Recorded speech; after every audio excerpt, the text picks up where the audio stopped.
All right, let's get started, guys. So in the first position, we have the Chariot. So this says basically that you can go ahead and move forward here with the potential that he or she is the one. However, this has come after great difficulty.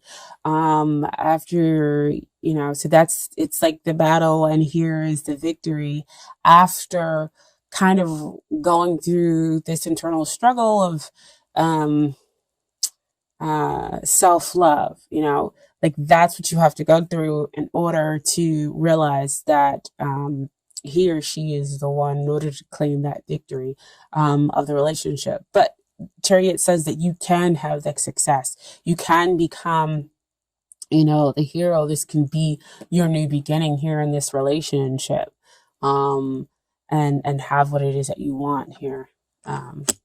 In the other person, okay? But again, you have to kind of understand and go through that self-love, figure out that internal dialogue, as to why you're having this connection with the other person, okay? Now here we have, as far as the long-term relationship or marriage potential, again, it's a little bit of a rocky yes or no, and that's because you have Eight of Swords, and that's all this stuff that's kind of going on in your head, because swords represents thoughts. But when this card comes up to me down here, you kind of see a little bit of water coming through, but it's all kind of like mucky. And she has, her eyes blindfolded. And to me, it always comes out to say that there are emotional undercurrents, kind of those negative things in which are creating these negative thoughts in your head, and you kind of don't want to deal with them. You don't want to see them, but they have to be dealt with in order for you to be able to move forward. So that hopefully you don't move forward to like the Nine of Swords, where there is an overwhelming feeling of shame, guilt, and you can't sleep at night. Hopefully back to where we can be at the Six of Swords, where our thoughts allow us to move away from those emotions that cause us instability here. Okay. Now you did have another card that came out with it that that also gives me kind of a little glimmer of hope, is that the Knight of Swords. Knight of Swords means that you can fearlessly move forward, and he usually moves forward at a fast pace because he goes into the battle. He goes into whatever it is he is passionate about, because he believes so strongly in it, that he can kind of overcome. So he's kind of like the Chariot in the way, and that it's saying that you can move forward, and that there can be this possibility of long-term potential or marriage potential, however you want to see it. But you have to fearlessly decide that you're going to take on those emotional issues that, are living beneath the surface of the relationship, or beneath the surface of yourself, that are causing these negative thoughts that could exist within you or within the other party. And so now we want to talk about the relationship. What is hindering the relationship? And it makes perfect sense to me that the Hermit comes out.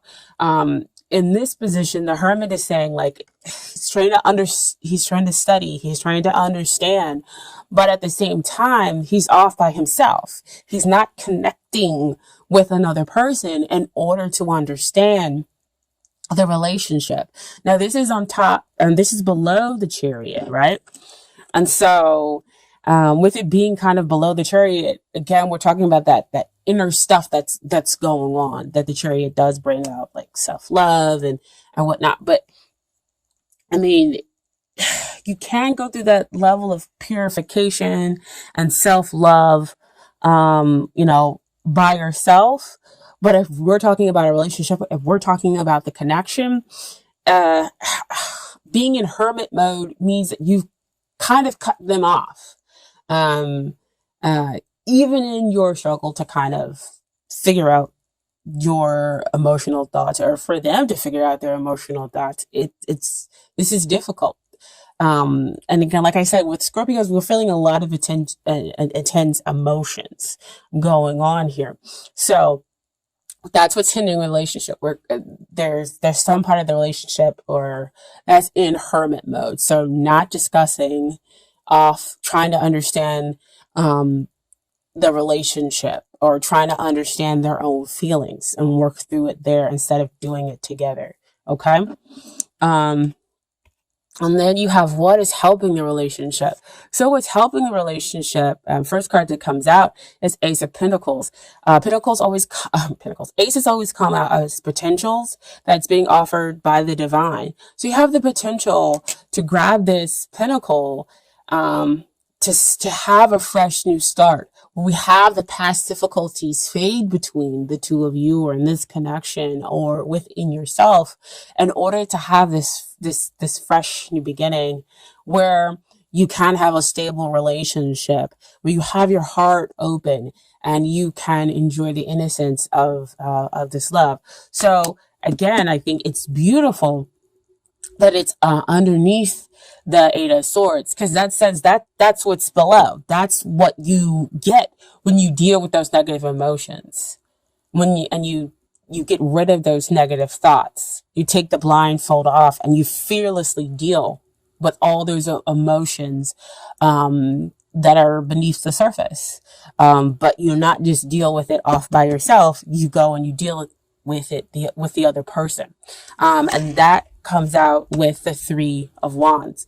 Three of Wands, Three of Cups. So here we have the balanced emotions, but threes always comes out to me to talk about teamwork. So see, back over here, Hermit, you're by yourself, going through those emotions, figuring it out, going through that struggle. But here with the three, you're over here, you're working with the other person, they're working with you, and the divine is also here within the relationship, helping the two of you kind of find the stability that can exist here in the relationship or here in the connection. Okay. But you've got to take it, again, with aces, you have to be willing to take that potential, and then come out on the other side where you have the emotional abundance and you're celebrating, good times together, and building upon and enjoying that teamwork. Okay. So we deal with what you have to work on, what you had to work on in the relationship. First card that comes out is Five of Wands.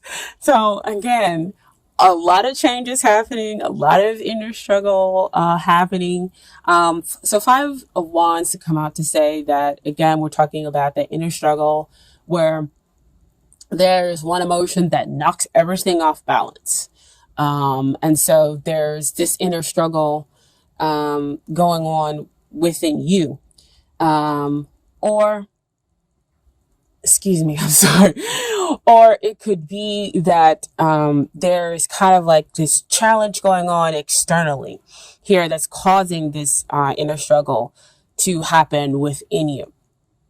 And so it could be that there's a battle to get the person that you are interested in, or there's a battle, or there's a jealousy within this connection. But again, this does say that victory can come to you, but it's kind of, again, after war, after, kind of a hard fought battle.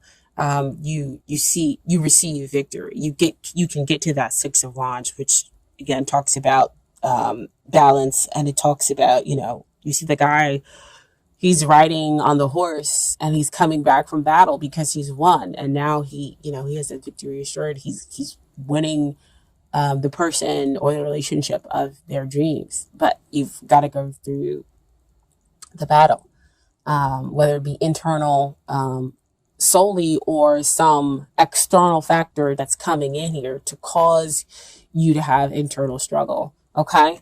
Now there's another card that came out with that, which really does, like I said, give me some hope here, within the relationship is that Four of Wands. That Four of Wands is a beautiful card to come out with Five of Wands. Normally you would say that, with a number kind of decreasing, that might be going backwards. But to me, that says that you are able to dispel that emotion that's causing you to be off balance. You can, again, victory. within, yourself and hopefully within the relationship. And so the two of you are able to have that stable foundation that we talked about over here with the Ace of Pentacles. And you can build, and then you can celebrate something again that's long lasting, where we have the emotional abundance, and we're actually working together as a team, and not working separately. Okay, within the relationship. Now, this is what they need to work on here in the relationship. King of Swords. King of Swords always comes out to, he's too much in his logic, right? In this position.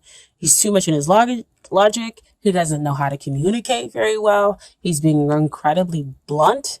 And so, again, that could be part of the reason why you're going through that 5 of Swords, because you're like, really? Why are you talking to me like this? Like, I deserve to be communicated within, a certain way with more respect than this. And so you kind of go off and say, you know what? I need to think about things. I need to think about what's going on here in this relationship. Is this worth kind of having? Because they're not communicating here properly, and they are so far possibly in their logic zone that there is no connection here with their emotions, right?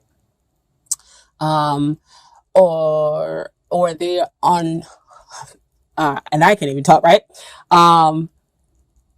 Are unable to express their emotions, their true emotions correctly. They have them, and they are very strong, and there is a depth to them, but they can't express them to you. And when they try, it is coming off, they're flashing like incorrectly, just all wrong. And so that's why there is kind of so much struggle. There is so much kind of pull. I mean, I'm getting so much of that energy right now that that's probably the reason why I came to talk. Because again, I feel like I'm fighting beneath the surface, and wanting somebody to understand me, but not knowing how to express it. And at the other time, on the other side, having all this inner turmoil that's going on, is saying, I don't know what I'm feeling, but I know that I am feeling disrespected. I'm not feeling, at all right. But I am going to move forward. I am going to see this relationship through to the end, because you genuinely care about this other person. You two have been through a lot, or this connection has taken you through quite a bit. So you want to see things come out into fruition. Okay, you want to see things stabilize, and it tells me here that they can. And so we have here as a final outcome, Page of Cups. Um, he's very sensitive, he's very shy, and he timidly kind of gives this cup of love. And it makes sense because, like I said, there's a lot of intensity going on. There's a lot of intense feelings that exist here within this relationship, within this connection between the two of you, that it doesn't all surprise me that what we have in the final outcome is a Page of Cups, somebody who's going to come in and kind of give their message of love very timidly, very shy, because they're not sure of how to deal with the two sides here. Is what I'm getting. And so you see in the background, you see the emotions stuff. It hasn't really quieted down with the water, but he's still able to kind of come forward and give you this message of love and say, the love exists here. This is basically a spark. The flame hasn't died or anything else like that between the two of you. So You can move forward and have this victory. But there is much, much work to do here, internally and externally. Okay. Um, so I have some Doreen Virtue Romance cards for you. So the first card that just popped out was, it is safe for you to love. And after all of these cards, man, this card is beautiful to come out. Open your heart and get to give and receive the highest energy of all. Okay. Um, I want to actually read the passage in the book for that, but I want to get to the other cards first. So the next card that came out was trust. The situation is calling for you to have faith. Gosh, like I said, I love these tarot cards. Love. I mean, the universe just knows, picks up, and understands exactly what it is that you need to hear. There's a lack of trust that's going on here. It could be trust that is within you. It could be trust here in the relationship. So see how I said back over here, you're in hermit mode, and being in hermit mode and not communicating with the other person is difficult. You can't communicate with the other person your feelings and emotions if you're in hermit mode. So it causes mistrust for them to you to them, and that's why you have all this battling and needing to kind of overcome there. Okay. Oh my gosh, don't fall. And then finally have here attraction. You attract romantic love by enjoying this moment fully. So again, to me, she always comes up to say trust. She enjoys the flowers. She has her heart wide open. And she believes in her partner. She believes in that she's going to attract the healthy love to her, by just taking in the moment and living in the moment fully and honoring her feelings, whatever they may be. Okay. But like I said, I was going to read that it is safe for you to love thing. Because as soon as it popped out, they were like, you're going to have to read it. I'm like, oh, okay. um, this card indicates that you're protecting your heart from hurt because of painful relationship experiences. However, the angels can only bring as much romance as you allow inside. If you have a shield around your heart, how is love to get in? A closed heart repels the sensitive partner you are trying to attract. Follow your inner guidance will protect you and simultaneously allow you to feel loved and loving. Trust your intuitive senses with respect to other people's trustworthiness and open your heart to those who are kind and gentle. Ask the angels to bring caring individuals, including a romantic partner, into your life, and they'll do so, provided that you listen to and follow their guidance. So see all this fighting between between the two of you, not communicating badly, or you protecting your heart and going through this struggle. So it makes perfect sense how all these other cards kind of come out to play. But what I want to continuously emphasize is that there is very strong potential here to build something stable, if you work with the other person. And not just shut them out from how you're feeling. Because as you shut them out, they feel the same way. And so their communication styles turn to the King of Swords. And so they're just blunt. Like, why can't you just tell me the truth of how you're feeling? I know you feel this way. I can see it. King of Swords generally can sometimes denote like a air sign. So we're talking Aquarius, Gemini, and Libra, and we generally have the ability to kind of sniff out the truth, even if you don't tell us. It's their Scorpio. And I know that kind of situation can definitely cause trepidation when we're talking about a Scorpio or an air sign relationship. Those are the most difficult ones. The most difficult ones to kind of deal with, especially if they're an air sign. Okay. So I also pulled some cards for the universe's Your Back Oracle cards. Okay. So first card that came out, the moment I realign with love, clear direction is presented to me. So this is getting rid of that Five of Swords, realigning, and you have Four of Swords. I mean, Five of Swords. Getting rid of the Five of Wands, you have Four of Wands, and you have stability. Okay, this is building teamwork between the two of you to have that emotional abundance, that emotional stability, and you can start fresh, start anew. Next, I choose love, no matter what. Love means we are living, choosing love means we're not living with fear. You're making all your choices based upon being open, being vulnerable, and willing to communicate. Fear constricts you. You're not going to do any of those things when we choose to make choices out of fear. Okay? And then finally, the universe works fast when I'm having fun. So you see everything kind of change. And that's when the Page of Cups is able to kind of come up to offer you and let you know that the spark exists still between the two of you. Okay?